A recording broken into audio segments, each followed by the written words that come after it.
Welcome back to the Inside the Dam podcast, brought to you by Papa John's. I'm Gage Easlick, and today we have a great show for you tonight. We are glad to continue a great partnership with MSU Athletics, and we, with us, have three awesome student athletes as guests on the show. And starting us off tonight is a junior forward who was recently named the NSIC Player of the Week. Please welcome Connor Hollenbeck. Now, Connor, how does it feel coming off of a game against Mankato? Pretty big win there. Yeah, huge win, obviously. In the nationally ranked polls, they're number one.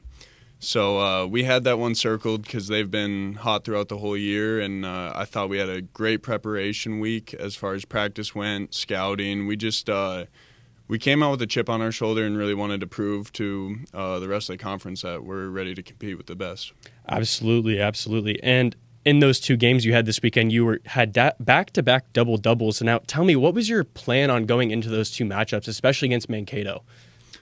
Just knowing I had to be aggressive. I had to get to my spots, trust my teammates. Obviously, I give those guys a ton of credit. They're the reason I played well, I think. As far as rebounds went, I just knew that for us to be productive during that game and get those wins, I needed to get rebounds. And, I thought our game plan was executed perfectly, and we did a great job. Absolutely. 19 points and 10 rebounds. Nothing to scoff at right there. And so, as you told me before the show, you are from Rapid City, South Dakota, born and raised all of your life. Now, what was that like coming from the transition from South Dakota to North Dakota? Oh, yeah, not too much different. I mean, Dakota's being the same. Being from Rapid, I went to St. Thomas More High School. I played for my dad throughout my whole life with the same group of guys throughout my whole life. And then after high school, I actually went to NDSCS in Wapaton, North Dakota, so I actually played junior college. So I got a taste of North Dakota for my first 2 years, and then Coach Merkin recruited me and found my home here. Absolutely. And as a former junior college athlete myself, now, what was your transition from JUCO to D2 like? Because I know it kind of can seem a little interesting at times, if you will, because junior college, you have athletes of all different divisions and go to different schools out of there, and now you're in straight Division II. What was that like? Right, yeah, I'm sure you can relate. Junior college is something else. Crazy stories and just a different lifestyle. I mean, there's not a ton of benefits as far as media attention or recognition, but it really makes you focus on grinding and trying to get out of there. I'd say the biggest transition is just how you get treated at D2. You get more gear, you get more recognition, all that type of stuff. But it's honestly been the same. It's been good. Absolutely. And you mentioned earlier that you played for your dad. Now, did he coach you out through your entire life, or was this just a high school thing? Yeah, he. I think it's been since it was first grade all the way through senior year. So that was an interesting experience. Obviously, he didn't want me to be the normal coach's kid, so I definitely got the brunt of some practices. And one thing that comes with that is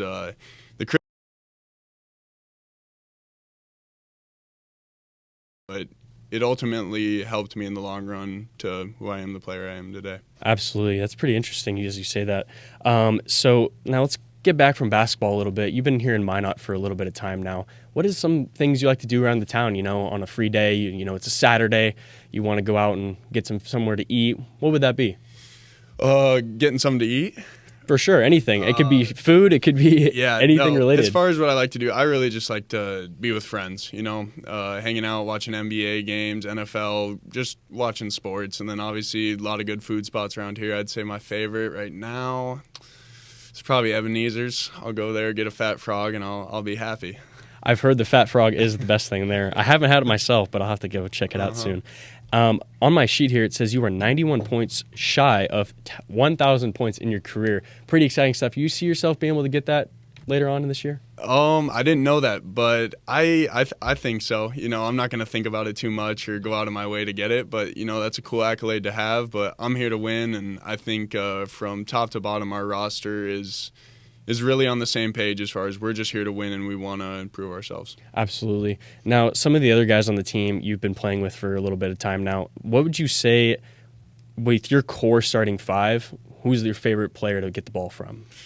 Gosh, if I have to single it out, obviously I like getting it from everybody, but I actually went to junior college with Kahari Broadway. He's been my point guard my whole collegiate career, so I mean he's got it. We have the most chemistry out there, and he's he's fed me a lot of passes and vice versa. He's really easy to play with, and I value that teammate friendship, and it's been good. Absolutely. So I recently watched you play against that Mankato team as well as on Saturday as well. You're a guy that likes to go down for boards, but also you're not too shy to throw that three-pointer up. So what is your game plan? Like any game, especially when you're going in for three-point shots, do you typically like to sit around the corners, or are you more of a mid-range kind of guy? Recently, I've honestly, I do like the corners. I feel pretty comfortable shooting that corner kick out from KB or whoever it may be. But recently, it's been a lot of like pick and rolls, or pick and pops, I should say. Popping out to the top of the key is usually where I feel most comfortable. Absolutely. And give us a little fun fact about you. What's something fun and exciting that the viewers might want to know at home?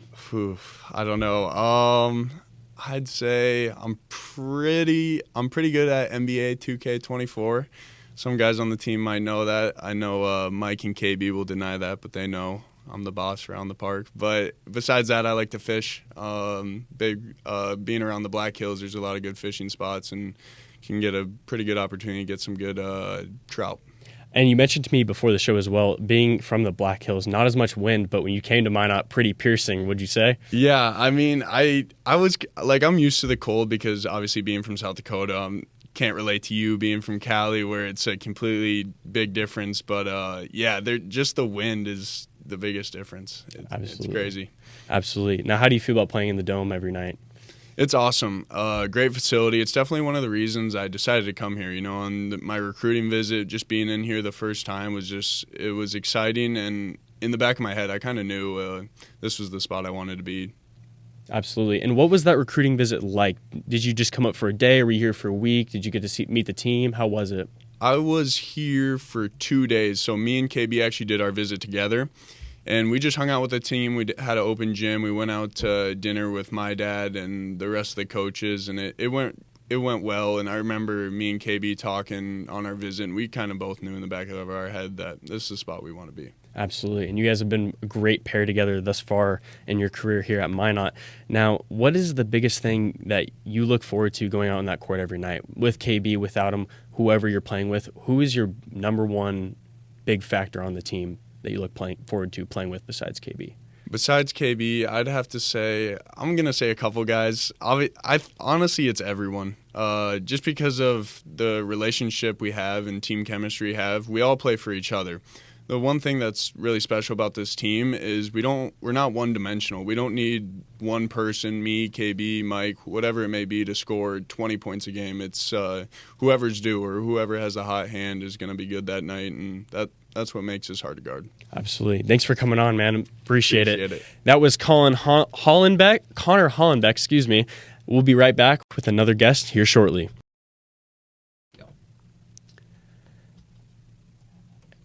I'm Gage Eastlick, and back with our next guest.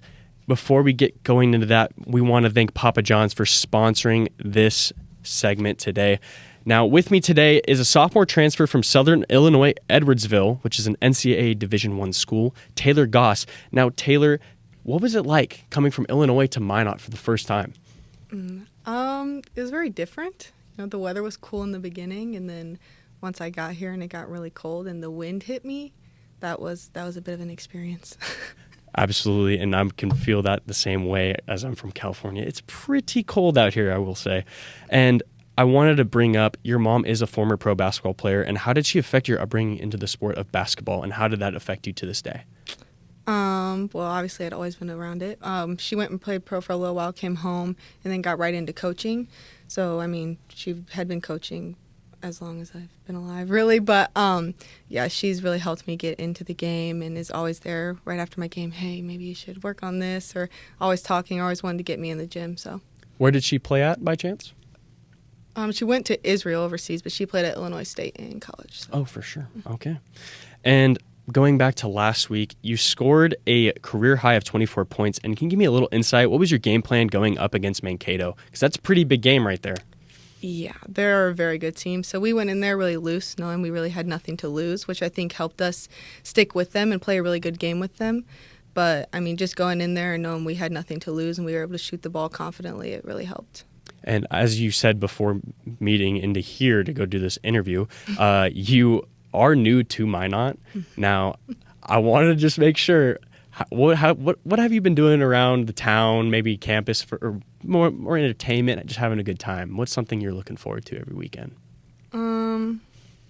I mean, really, I just hang out with my roommates. One of my roommates is from Mandan, so she kind of knew the area and helped me out a little bit. But we just go out to eat and head back home, watch movies.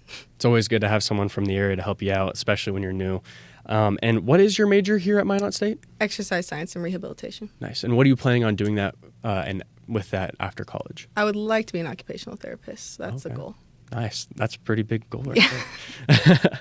And balancing the school and sports relationship. Now, I know it can be tough depending on your major, and I know exercise science, there are a lot of science classes you have to take with that. And what are you doing to prepare for a game when you know you have school or class the day before and it's just kind of all jumbled together? What do you do? Yeah, like this week we leave on Wednesday actually, and we'll be playing Thursday and Saturday. So the goal is to try to do a lot of my homework on Sunday and knock out everything that I could early. And then we had to take a lot of us had to take exams and tests like early since we wouldn't be here. So just really studying when I could to knock those out, so I have an easier ride going into the weekend. Absolutely, that's the best way to do it, honestly.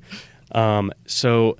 You're from Pekin, Illinois? Is that how you pronounce that? Pekin. Sorry. A lot of people do that. Yeah, not from the area. I guess that's just on me. But Pekin, Illinois. Now, what's it like in life out there in Illinois? I've never been there, so I'm just asking you.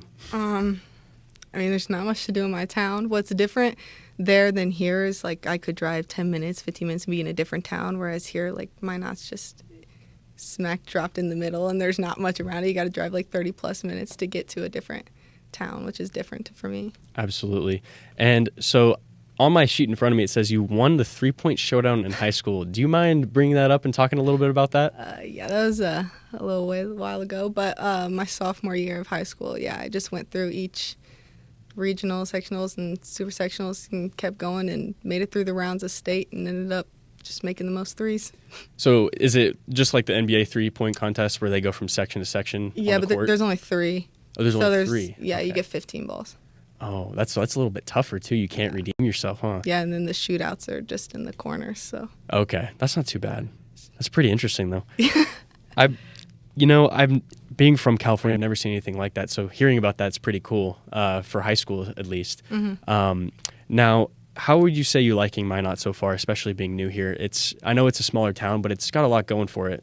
What would you say? There's a lot here, a lot more than what I expected, and like a lot of the community is really involved and the school is really involved, which was really different for me. So it's been really enjoyable. Absolutely. And what would you say you like most about the community involvement for the basketball team? I mean, just that people actually come and support us. Like they come to our games and it's not just like, oh, like they're just girls or whatever. But we actually get fans at our games, which is different from my last school as well. Absolutely. And would you say that you would see yourself coming back to Minot after you graduate and come watching a few games? Maybe, depending on the weather. That's a good answer. So being from Illinois, how is the basketball out there compared to here in North Dakota, especially in the D2 level? See, that I don't really know. I think that from the D2 level back home, I don't know much about it. I mean, I know we had, my last conference I was in, we had 2 D2 teams come up and move to D1 in their conference, and they were really good teams. And Drury is there, who normally competes really well. So, But I think our conference is really one of the tougher conferences from what I've seen, just like from the little few games that I have seen. But yeah, we definitely have some tough teams up here. Absolutely. And as your guys' season's coming to an end soon, not too many regular seasons games left of the year. What's something you guys are really looking forward to and really pushing to try to do by the end of the year? Win our next couple of games. They're big games for us. If we can get those games, we can get into the playoffs and see how far we can make it into the tournament. So getting these games coming this weekend will be huge. Absolutely. And what would you say your best part of your game is on the court? If you had to pick one thing, what is the best part of your game? Probably my shooting. Probably the shooting? Yeah. I mean, I have seen it. I can back that up. Yeah. Your shooting is pretty good, so you're welcome. And so from the Division I to the Division II level, that transition, what was that like? How did the experience go? And what is something that is completely different from both schools?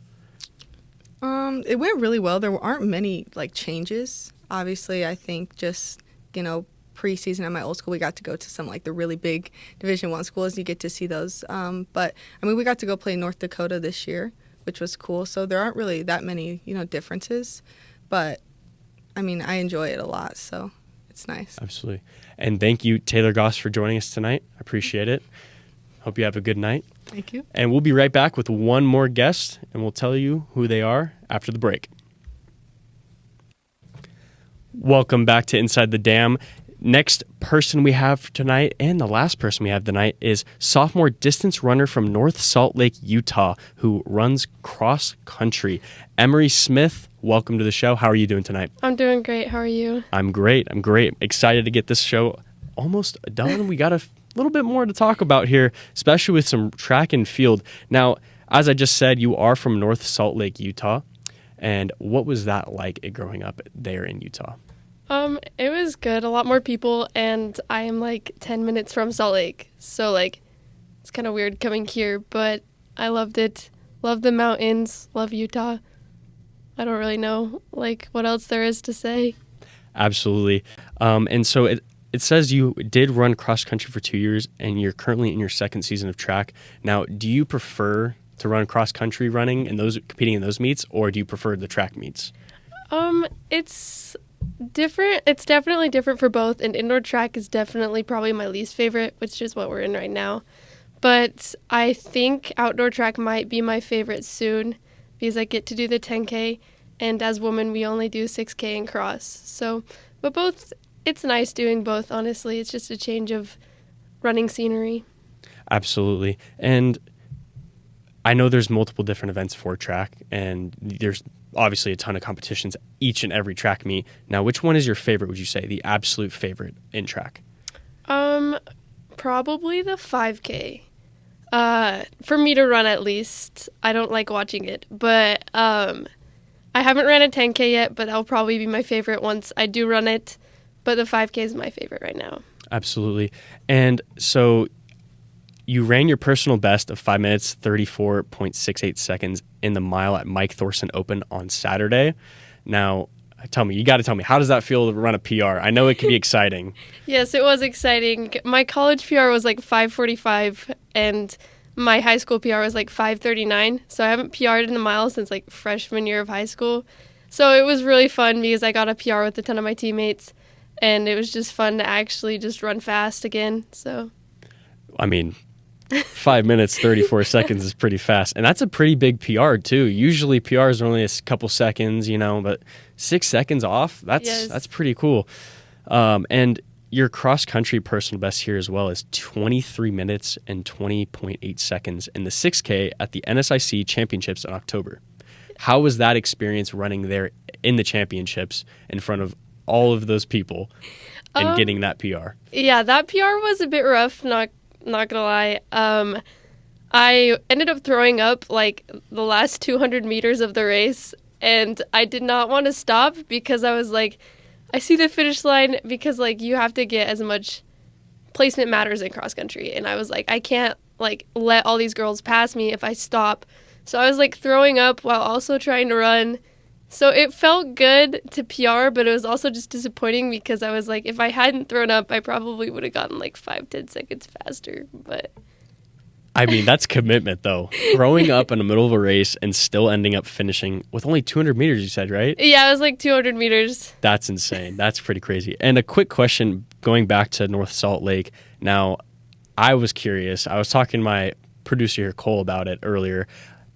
Have you ever competed in a race on the Salt Flats? No, I don't think you can actually do that. I think you can. If people can drive their cars on it, I mean, come on. I guess it's true, but like, I've actually never been to the Salt Flats, so I would not be able to say. You've never been to the Salt Flats? Okay. No. Okay, well, I'll tell you what, it's pretty cool. It's it's long. It's a long drive. But fair enough. All right, you heard it here first, folks. Emery Smith doesn't think you can run on the Salt Flats. Anyway, going back to Minot. So coming from that transition, as I mentioned earlier, from Utah to Minot, I know you experienced snow. I know you've been in it, but the cold here is just insane. What was that transition like for you? It was interesting. in Utah during the winter, we get a huge snowstorm and then it just all melts like the next week because it will go like back up to 45, 50 degrees. And so like being here and having the snow for like months and then having to shovel the track in like negative 15 degrees, it was rough. Like running in that weather is also just awful, but like the wind is probably the worst part. The wind is just, there's no wind in Utah. The mountains block it. And so, like, a windy day in Utah is nothing compared to here. And I was like, this sucks. And when you're running outdoors in this cold temperature, does it hurt, like, to breathe a little bit? Yeah, we usually use the bubble, like, at this point in time. But, like, when it is, like, real feel of, like, negative 10, your lungs are, like, burning for the first 10 minutes just because it's so cold. Getting used to the temperature as you... Yeah. Yeah, I can imagine. Oh. So up here in Minot, it does say you are a sophomore, correct? Yeah. So your sophomore year, you've been here already for a year. What is one of your favorite things to do here in Minot, whether it be on campus or off campus? I do like going to campus events, but I would have to say I love going to the mini golf, like glow-in-the-dark thing. I don't know, it's just fun. It's kind of small, but it's just kind of like, I feel like the Minot thing. That's out in downtown, right? Yeah, in downtown. It's just fun. I believe that's Putt District, if I'm I think correct. so. Cole's shaking his head, yes, so I think I'm right. But yeah, that's pretty cool. I've never been. I've heard it's fun, though. I'll have to go check it out here maybe this weekend if I have some free time. Now, so with track and cross country, right, there are a lot of similarities, but as I've heard, they're a little different. I know it's indoor. I know indoor track versus outdoor cross country. What are the differences in your preparation before each race, depending on what race you're doing? So I feel like in like cross, I honestly am running the same race usually every week, and like it might depend on like what course we're running, if it's super hilly or if it's like completely flat. So like that changes my preparation. But like in track, if I'm running like the mile, I'll do speed work for the workout before. But if I'm doing like the 5K, I'll do like more like 5K pace work before.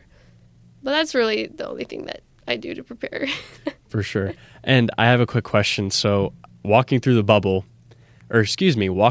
dome, I see a lot of your guys' runners holding out sticks out in front of them and lifting their legs, trying to do like almost high knees. Can you explain what the purpose of that drill is? I've actually never done that. That's a sprinter thing. I'm assuming it's like knee drive and like how your foot lands on the ground. But you'd have to ask Gregmar on that one. Okay, for sure. And what is your favorite thing about Minot, especially with the winter? I know it's tough, but in general, what is your favorite thing here? I would have to say the people. Like, at least my teammates and like everyone I've met has just been super welcoming. They're all super nice and just like want to know the best, like want the best for you. Like I was at the hospital the other day for like an interview, and I was sitting there waiting for someone to pick me up since I don't have a car. And this man asked me if I needed my car jumped. And I was like, wow, thanks. Like, I actually don't have a car, but thanks anyways. Some really nice people up here in Minot. Yes. Absolutely. And one more thing. Now, what has been the hardest part of your transition to Minot? I know probably being on your own for the first time, I imagine, you did it last year, but it's still not easy. You're still getting used to it, living on your own after being at home for your entire life. What is that like for you, and what's the hardest part been for you? It's not being able to see my family. Like, my parents will come to, like, meets and stuff, but, like, I was used to, like, everyone lives in Utah. Like, all my family members are in Utah. We'd have family parties, like, every Sunday. And so, like, now it's, like, I don't get to see them unless it's, like, spring break or they come to a meet or Christmas break. And so, like, that's the hardest part is being away from them and, like, not being able to see my brother compete at his track meets. And then also not getting to see my sister's, like, opera competitions and just talking to them. Opera competitions? Yeah. Really? Yes. Your sister does opera? Yes. That's pretty interesting. I don't even know anybody that does opera. That's pretty cool. She does opera. Actually, one more thing. Now, how often do your parents come up and visit? Now, is it a couple times a year, or is it just once a year for an event? How may it be? So they usually try to make it to about 2 or 3 meets a season. So they usually try to make it to like the big meet, like conference, regionals. And then they usually try to make it to a meet that's like close to Minot. So they'll fly into Minot, stay a couple days, and then they'll drive to wherever it is. So like this past weekend they came, and like since it was only a 2-hour drive, but they're able to make it to lots of meets since my dad does like Sky Mile stuff. I don't really know how it works. But yeah, they usually make it to like 2 or 3 meets, so I get to see them quite a bit during track season since they make it to 2 an outdoor and 2 an indoor. Absolutely. That's pretty interesting. Yeah. Sky Mile, huh? Yep, Sky Miles. It's like Delta stuff. I don't know. For sure. Well, thanks for joining the show tonight. That was Emery Smith with the track and field team here at Minot. And that's all we have tonight. Now, again, you just heard Connor Hollenbeck, Taylor Goss, and Emery Smith. Thank you to all 3 athletes. This has been Inside the Dam podcast live from the KMSU studios. I'm Gage Eastlick, and thank you guys for tuning in. We'll be back later for the next episode. Thanks, Papa John's, as well, for the sponsor.